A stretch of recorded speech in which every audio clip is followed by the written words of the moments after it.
सभी साथियों को नमस्कार। मैं प्रकाश जांगीड़ आज की वीडियो में आपका हार्दिक स्वागत करता हूं। साथियों, आज की इस वीडियो में हम विकारी शब्दों में विशेषण की परिभाषा और प्रकारों के बारे में जानेंगे और उसके साथ ही विशेषण पद का पद परिचय भी जानेंगे। तो आइए शुरू करते हैं। सबसे पहले विशेषण और विशेषण की परिभाषा कुछ इस प्रकार है। वे शब्द जो किसी संज्ञा या सर्वनाम की विशेषता बतलाते हैं उन्हें विशेषण कहते हैं। यानी वाक्य में प्रयुक्त संज्ञा या सर्वनाम शब्द की विशेषता बतलाने वाले शब्द विशेषण कहलाते हैं। जैसे नीला आकाश, छोटी लड़की, दुबला आदमी। कुछ पुस्तकों में क्रमशः नीला, छोटी, दुबला कुछ शब्द विशेषण हैं जो कि संज्ञा शब्द आकाश, लड़की, आदमी और पुस्तकें की विशेषता बता रहे हैं, जिसके कारण यह विशेषण कहलाएंगे। यानी आकाश कैसा है, नीला है, लड़की कैसी हैं, छोटी हैं, आदमी दुबला है, पुस्तकें कुछ हैं। अर्थात यह जो लाल रंग में शब्द देख पा रहे हैं, नीला, छोटी, दुबला, कुछ, यह आकाश, लड़की, आदमी और पुस्तकों की विशेषता बतलाने के कारण विशेषण कहलाएंगे। अब आता है विशेष्य, यानी विशेषता बतलाने वाले शब्द तो विशेषण कहलाते हैं और वहीं वह विशेषण पद जिस संज्ञा या सर्वनाम की विशेषता बतलाता है उसे विशेष्य कहते हैं। उक्त उदाहरणों में आकाश, लड़की, आदमी, पुस्तकें आदि शब्द विशेष्य कहलाएंगी। यानी इन वाक्यों में जो संज्ञा शब्द हैं, आकाश, आकाश कैसा है, नीला है, अर्थात आकाश की विशेषता बतलाई जा रही है कि वह नीला है, तो यहाँ पर आकाश विशेष्य होगा। छोटी लड़की, लड़की कैसी हैं, छोटी हैं, तो छोटी उसकी विशेषता हुई अर्थात विशेषण हुआ। और लड़की संज्ञा शब्द है अर्थात यह विशेष्य कहलाएगी।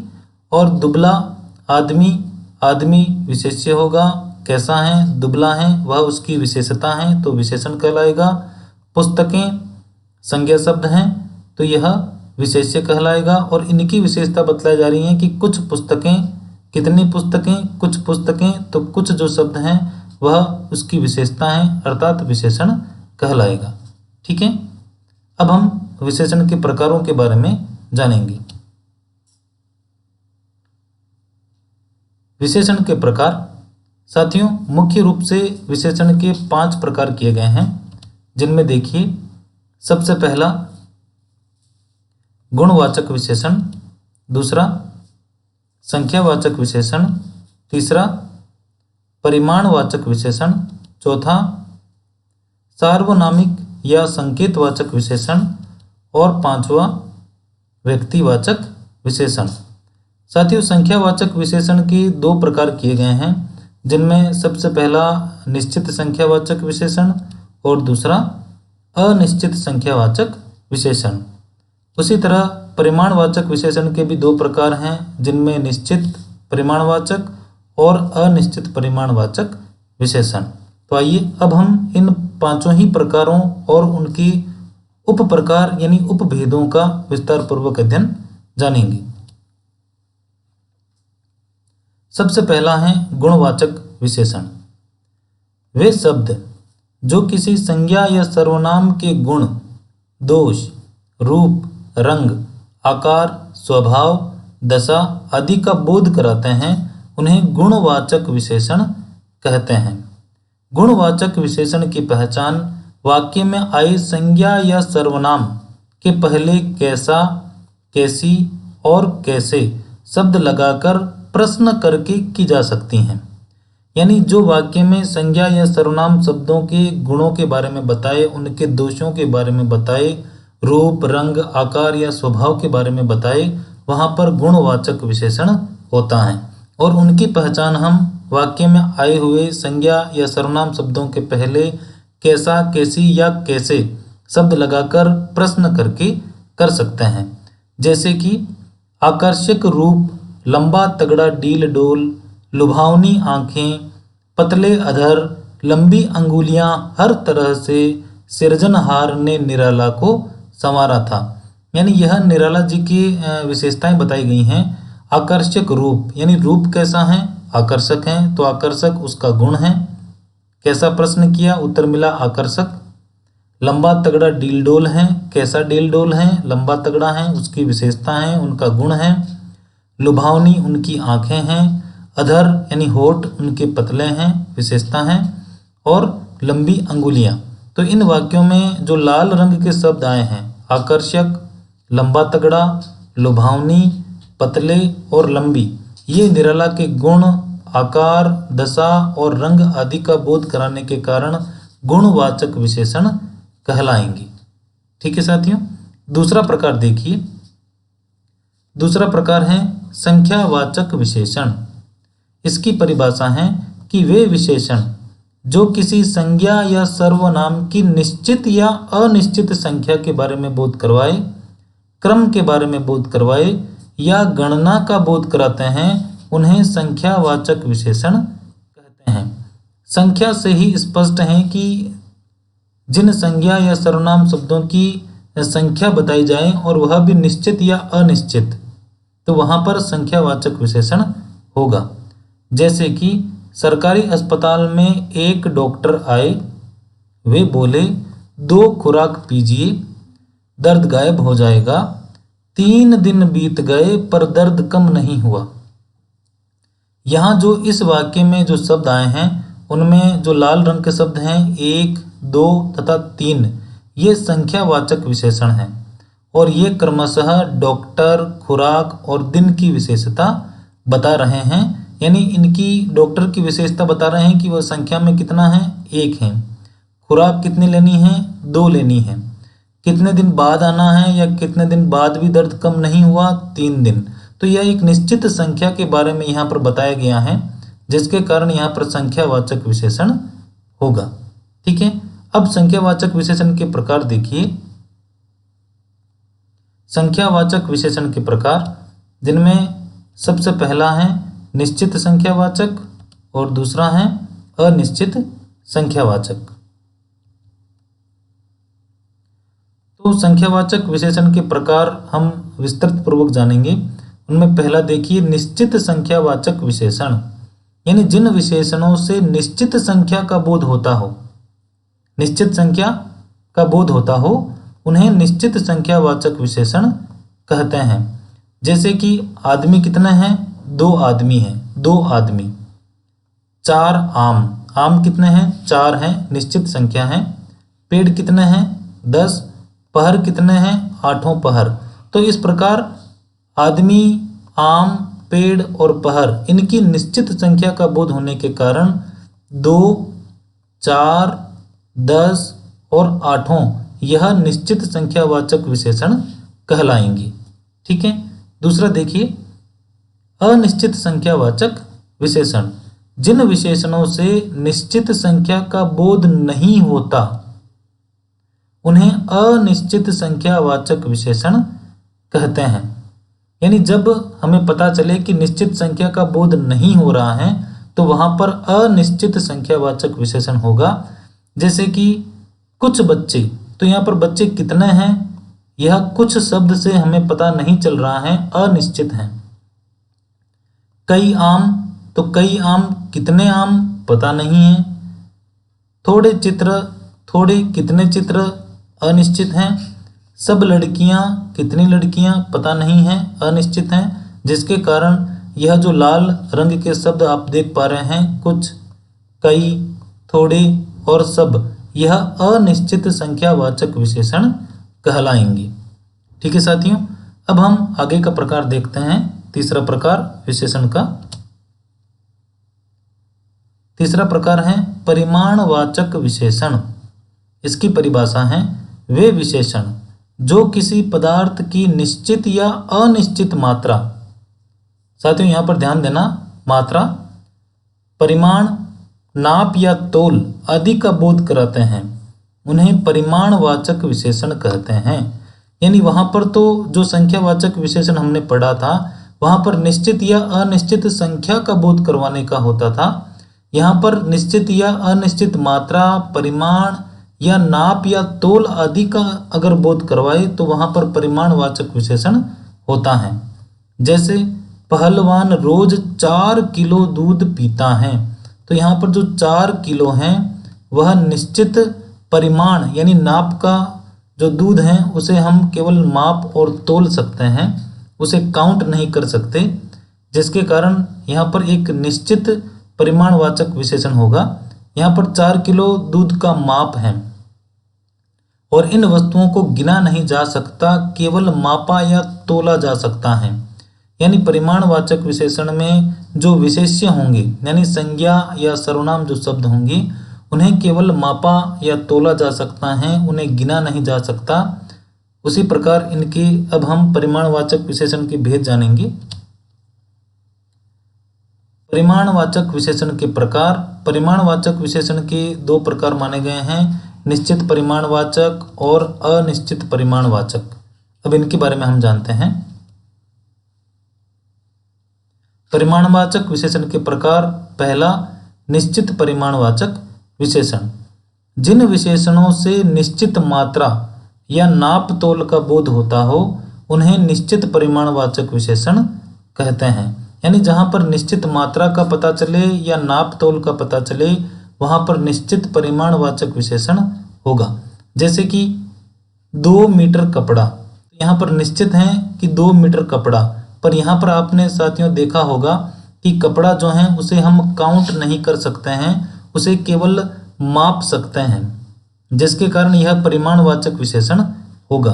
तो हमें सबसे पहले यह देखना होगा कि संख्यावाचक विशेषण या परिमाणवाचक विशेषण, और उसके बाद में उनके भेदों को पहचानना होगा कि निश्चित परिमाणवाचक कौन सा है और अनिश्चित परिमाणवाचक कौन सा है। तो सबसे पहले हम विशेष्य को देखेंगे। जो संज्ञा शब्द है कपड़ा, उसे क्या काउंट किया जा सकता है या नहीं किया जा सकता। अगर किया जा सकता है तो वह संख्यावाचक विशेषण में आएगा, और अगर नहीं किया जा सकता है तो वह परिमाणवाचक विशेषण में आएगा। जैसे कि कपड़ा, इसे केवल मापा जा सकता है। 5 किलो अन्न, तो अन्न जो शब्द है उसे हम नाप तोल सकते हैं, उसे गिन नहीं सकते। और 7 लीटर दूध, दूध को भी नहीं गिना जा सकता, केवल मापा या तोला जा सकता है। पर यहाँ पर निश्चित मात्रा है कि 2 मीटर कपड़ा, 5 किलो अन्न और 7 लीटर दूध, तो इनके आधार पर यह निश्चित परिमाणवाचक विशेषण होगा। दूसरा देखिए, अनिश्चित परिमाणवाचक। जिन विशेषणों से निश्चित मात्रा या नाप तोल का बोध नहीं होता है वहां पर अनिश्चित परिमाणवाचक विशेषण होगा। जैसे कि अन्न को केवल मापा या तोला जा सकता है, पर निश्चित नहीं है कि कुछ अन्न, तो कुछ कितना निश्चित नहीं है, तो अनिश्चित होगा परिमाणवाचक विशेषण। थोड़ी दाल, कितनी दाल पता नहीं है, दाल को भी हम केवल माप या तोल सकते हैं। पानी को भी हम माप या तोल सकते हैं, जिसके कारण घड़ों पानी, कितना पानी पता नहीं है, जिसके कारण यहाँ पर अनिश्चित परिमाणवाचक विशेषण होगा। ठीक है, अब चलिए हम संख्यावाचक विशेषण और परिमाणवाचक विशेषणों के भेद को जान लेते हैं। संख्यावाचक विशेषण और परिमाणवाचक विशेषण में क्या अंतर है उसको हम एक बार देख लेते हैं। निम्नलिखित वाक्यों को पढ़िए। क वाक्य में दे रखे हैं, पिताजी कुछ पुस्तकें लाए, माताजी कुछ दूध लाई, थोड़े आदमियों को बुलाना, थोड़ा आटा भिखारियों को देना।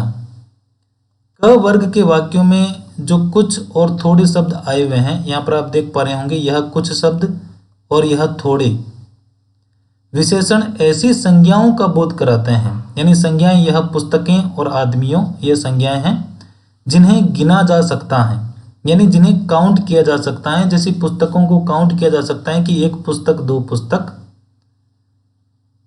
आदमियों को भी काउंट किया जा सकता है, 1 आदमी, 2 आदमी। तो यह गणनीय संज्ञाएं कहलाती हैं, जिनके आधार पर यह संख्यावाचक होंगी।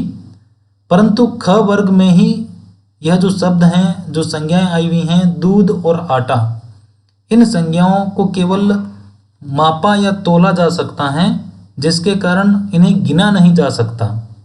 इसलिए जब विशेषण किसी ऐसी वस्तु के साथ प्रयोग किए जाते हैं, विशेषण यानी जैसे ये कुछ और थोड़े और कुछ और थोड़े, जिन्हें गिना जा सकता है, तो वे संख्यावाचक विशेषण होते हैं। यानी जो ये संज्ञाएं प्रयुक्त की गई हैं, जैसे कि पुस्तकों को गिना जा सकता है और इसके साथ कुछ विशेषण लगा है, तो यह कुछ संख्यावाचक विशेषण होगा। और यहाँ पर जो दूध है इसे गिना नहीं जा सकता पर विशेषण कुछ लगा है, तो यहाँ पर परिमाणवाचक विशेषण होगा, क्योंकि इसे केवल मापा या तोला जा सकता है दूध को। इसी कारण जब विशेषण किसी ऐसी वस्तु के साथ प्रयोग किया जाता है जिन्हें गिना जा सकता है, तो वहां पर संख्यावाचक विशेषण होगा। परंतु जब इन्हीं विशेषणों का प्रयोग किसी ऐसी वस्तु या पदार्थ के साथ किया जाता है जिन्हें गिना नहीं जा सकता, तो उस अवस्था में ये परिमाणवाचक विशेषण कहलाएंगे। ठीक है साथियों, समझ में आ गया होगा मैं आशा करता हूँ, क्योंकि यहाँ पर पुस्तकें गिनने योग्य हैं और दूध जो हैं गिनने योग्य नहीं हैं, परंतु जो कुछ विशेषण हैं दोनों ही वाक्यों में आया है। परंतु यहाँ पर पुस्तकें गिनने योग्य होने के कारण यहाँ पर संख्यावाचक विशेषण होगा, और यहाँ पर दूध गिनने योग्य नहीं होने के कारण, केवल मापे या तोले जाने योग्य होने के कारण यहाँ पर जो कुछ हैं वह परिमाणवाचक विशेषण की श्रेणी में आएगा। ठीक है साथियों, अगला देखिए। अगला जो चौथा प्रकार है वह है सार्वनामिक या संकेतवाचक विशेषण। इसकी परिभाषा देखिए। वे सर्वनाम शब्द जो विशेषण के रूप में किसी संज्ञा या सर्वनाम की विशेषता बताते हैं उन्हें सार्वनामिक या संकेतवाचक विशेषण कहते हैं। यानी यह सर्वनाम शब्द ही होंगे जो सार्वनामिक विशेषण के नाम से जाने जाएंगे, जो कि विशेषण के रूप में वाक्य में प्रयुक्त किसी संज्ञा या सर्वनाम की विशेषता बतलाने का कार्य करेंगे। जैसे कि देखिए, उस पुस्तक को पढ़ो, तो यहाँ पर पुस्तक जो संज्ञा और सर्वनाम जो शब्द हैं, जो संज्ञा शब्द है पुस्तक, उसकी विशेषता बतलाई जा रही है कि उस पुस्तक को पढ़ो, परंतु जो उस शब्द है वह सर्वनाम शब्द है, पर पुस्तक का प्रयोग इसके साथ में होने के कारण यह सार्वनामिक विशेषण कहलाएगा। कोई आदमी, तो कोई यहाँ पर सार्वनामिक विशेषण है। इस गेंद को मत फेंको, यहाँ पर इस गेंद जो शब्द प्रयोग किया गया है संज्ञा शब्द, इसकी विशेषता बतलाने के कारण यह इस शब्द जो है वह सार्वनामिक विशेषण कहलाएगा। यहाँ उस, कोई और इस सर्वनाम शब्द विशेषण के रूप में पुस्तक, आदमी, गेंद की विशेषता बताने के कारण सार्वनामिक विशेषण कहलाएंगे। साथियों, अब आपके विचार में एक प्रश्न आ रहा होगा आपके दिमाग में कि अगर यह विशेषण है उस, कोई, इस, तो फिर सर्वनाम क्या है? क्योंकि निश्चयवाचक सर्वनाम में भी यह, वह, वे, वो शब्द जो प्रयोग किए गए थे वह और सार्वनामिक विशेषण या संकेतवाचक विशेषणों में ज़्यादा अंतर नहीं है। हम पहले सर्वनाम और सार्वनामिक विशेषण में अंतर समझेंगे। तो देखिए, सार्वनामिक विशेषण और सर्वनाम में अंतर। अब हम अंतर किस प्रकार करेंगे? तो यदि सार्वनामिक विशेषण का प्रयोग संज्ञा या सर्वनाम शब्द से पहले हो तो यह सार्वनामिक विशेषण कहलाएगा, और यदि अकेले संज्ञा के स्थान पर प्रयुक्त हों तो वह सर्वनाम कहलाएंगे। जैसे कि देखिए, यह लड़का बहुत चालाक है, तो यहाँ पर जो लड़का जो संज्ञा शब्द है यह बिल्कुल इस शब्द के तुरंत बाद में प्रयोग होने के कारण यह सार्वनामिक विशेषण कहलाएगा।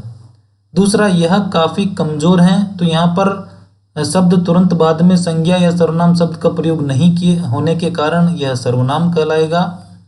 उस घर, तो यहाँ पर घर जो शब्द है वह संज्ञा शब्द है और तुरंत इसके बाद में प्रयोग हुआ जिसके कारण यह सार्वनामिक विशेषण कहलाया। उसने मुझे बुलाया है, तो यहाँ पर आगे देखिए ना कोई संज्ञा शब्द है जिसके कारण यह उसने जो शब्द है वह सर्वनाम कहलाएगा। यह आम, तो यह जो शब्द है वह सार्वनामिक विशेषण है, और वह कच्चा है, तो यह एक विशेषता है कच्चा, परंतु वह जो शब्द है वह सर्वनाम शब्द होगा।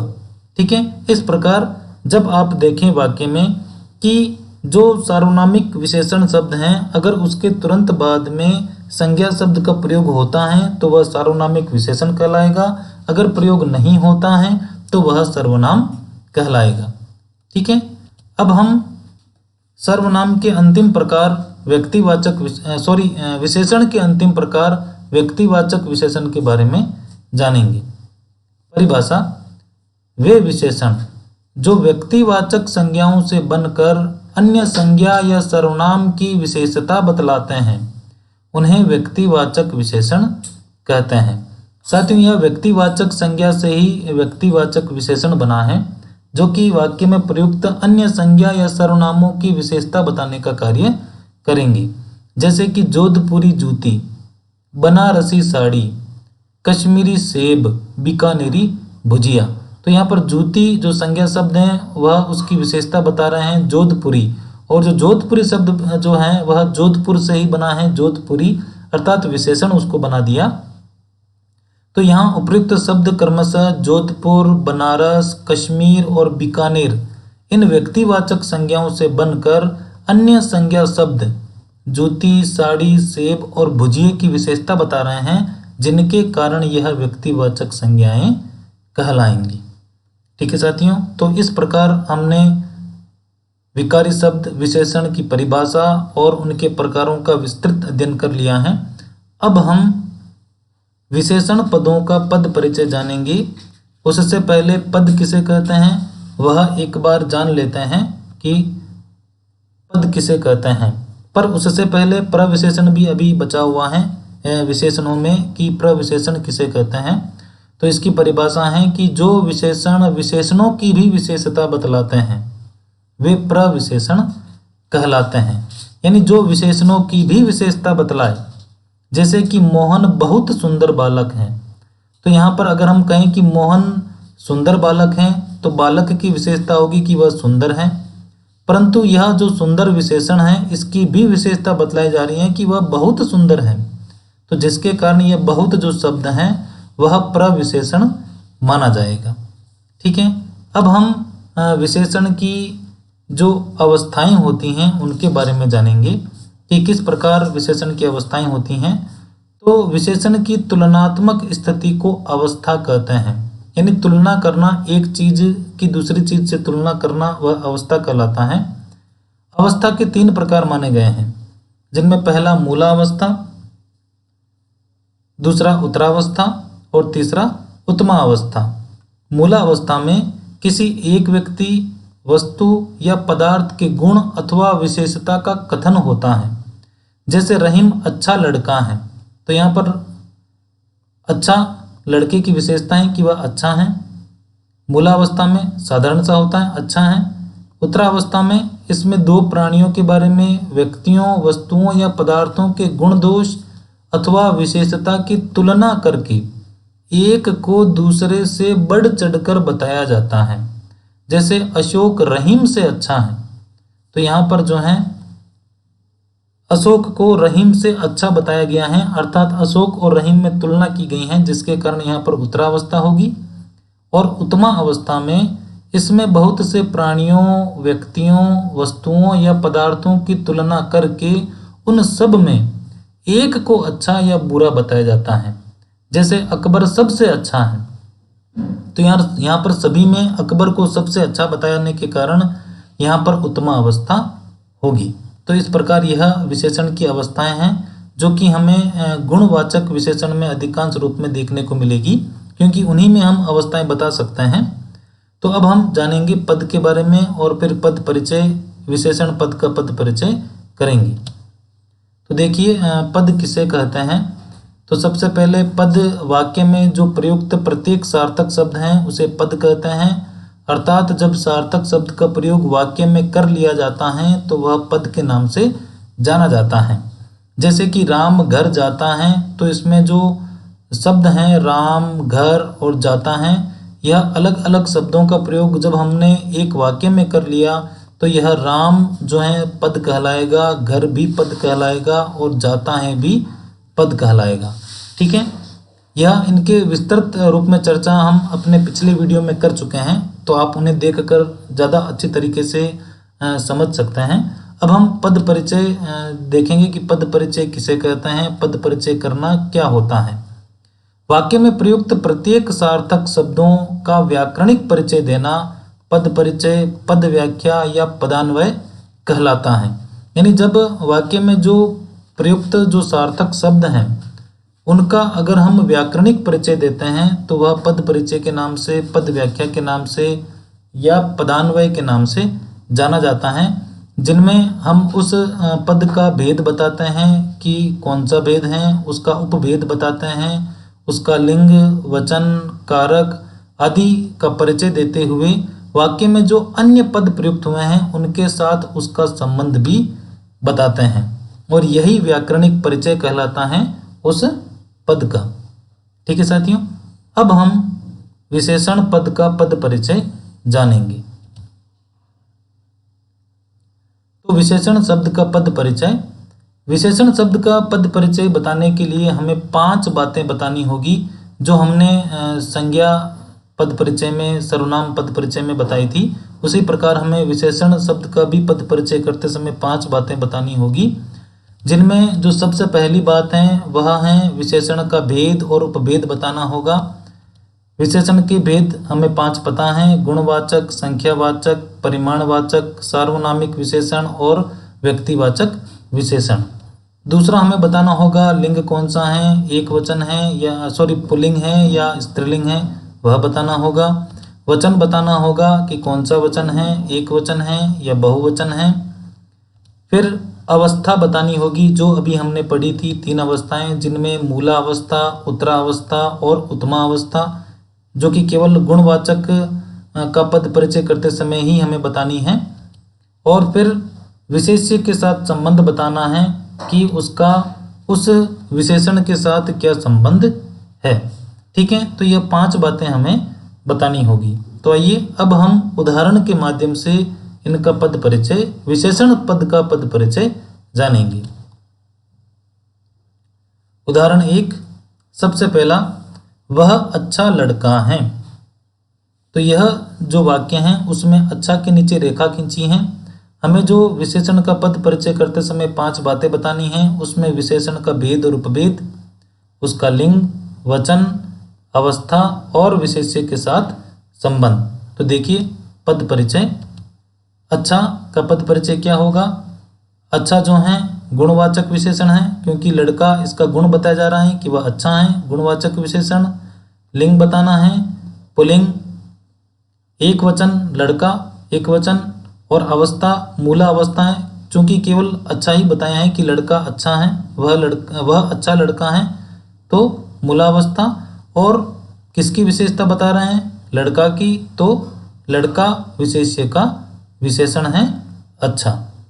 ठीक है, यह पहला हो गया पद परिचय। दूसरा देखिए, रमेश 10वीं कक्षा में पढ़ता है।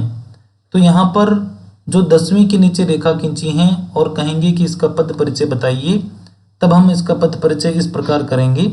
अब चूंकि 10वीं जो शब्द है वह संख्या का बोध करवाता है, तो संख्यावाचक विशेषण इसमें होगा, क्योंकि हम कक्षा जो है उसे काउंट कर सकते हैं कि 1 कक्षा, 2 कक्षा, तो वह 10वीं कक्षा में पढ़ता है, तो संख्यावाचक विशेषण।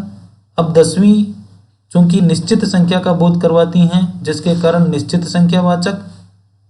स्त्रीलिंग शब्द है 10वीं, एक वचन पढ़ता है, एक वचन। और कक्षा जो कि विशेष्य है उसका विशेषण है 10वीं। ठीक है, यह इसका पद परिचय हो गया। तीसरा देखिए, मैं बाजार से कुछ पुस्तकें लाया। तो यहाँ पर जो है कुछ जो है पुस्तकें जो हैं, इस शब्द को हम काउंट कर सकते हैं, 1 पुस्तकें, 2 पुस्तकें, पर कुछ पुस्तकें अनिश्चित हैं कि कितनी पुस्तकें, जिसके कारण यहाँ पर संख्यावाचक विशेषण तो होगा पर अनिश्चित संख्यावाचक विशेषण होगा, क्योंकि हमें पुस्तकों के बारे में पता नहीं है कि कितनी पुस्तकें हैं। पुस्तकें हैं चूंकि, तो स्त्रीलिंग, पुस्तकें बहुवचन और पुस्तकें विशेष्य का विशेषण होगा। ठीक है, इस प्रकार इन तीनों का ही हमने पद परिचय जान लिया। आइए आगे और उदाहरण देखकर हम पद परिचय और ज़्यादा अच्छी तरीके से समझ लेते हैं। उदाहरण 2, दूसरा है, पहलवान रोज 4 किलो दूध पीता है। तो इसका पद परिचय हम करेंगे। पद परिचय 4 किलो, यह एक निश्चित जो है परिमाण का बोध करवाता है, क्योंकि दूध को जो है हम काउंट नहीं कर सकते, केवल माप और तोल सकते हैं, जिसके कारण यहाँ पर परिमाणवाचक विशेषण और निश्चित परिमाण है, क्योंकि 4 किलो हैं, निश्चित हैं, पुल्लिंग शब्द हैं, एक वचन है, दूध विशेष्य का विशेषण है। ठीक है।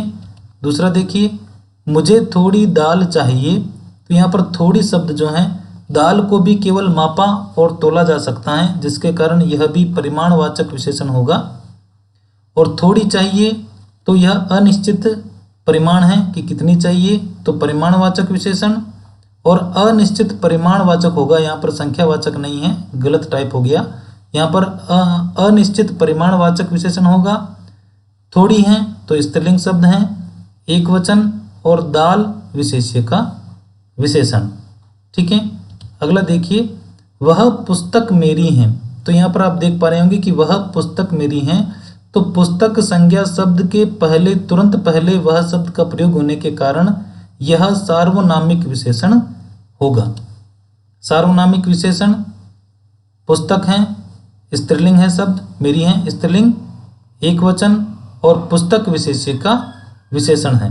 ठीक है साथियों, तो इस प्रकार हमने विशेषण की परिभाषा, उसके प्रकार और विशेषण पद का पद परिचय जान लिया है।